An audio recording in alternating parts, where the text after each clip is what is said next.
دل کو چھو لینے والی دل نشی کہانی ایک ننھی بکری اور اخبار کا سفر۔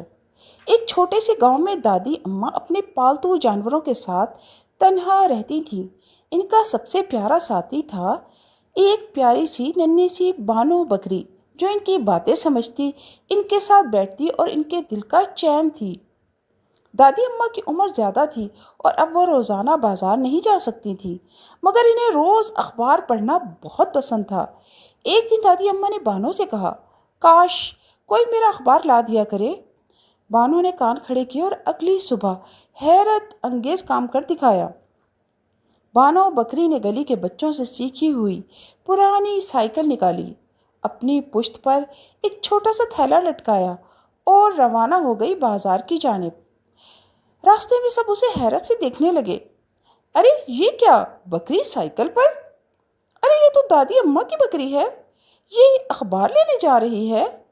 اخبار والا چاچا پہلے تو ہنسا، پھر بانو کے گلے میں تھیلا ڈالا اور کہا، لو بیٹا، دادی کو سلام کہنا۔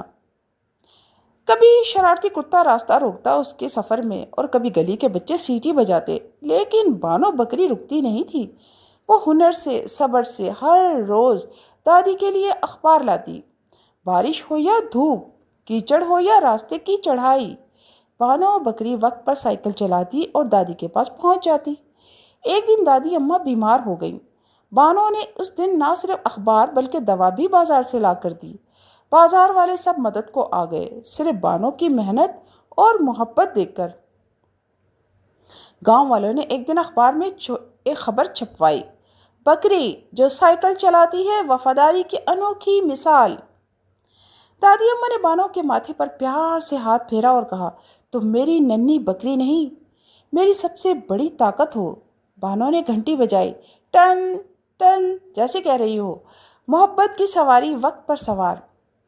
تو جناب، اس کہانی کا سبق یہ ہے، محبت، خدمت، وفاداری اور ہنر، یہ سب صرف انسانوں تک محدود نہیں، کبھی کبھی ایک ننھی بکری بھی زندگی کا سب سے بڑا سہارا بن جاتی ہے۔ تو ننھے دوستو، آپ کو میری یہ کہانی یقیناً پسند آئی ہوگی اور آپ نے اس سے خوب لطف اٹھایا ہوگا۔ شکریہ۔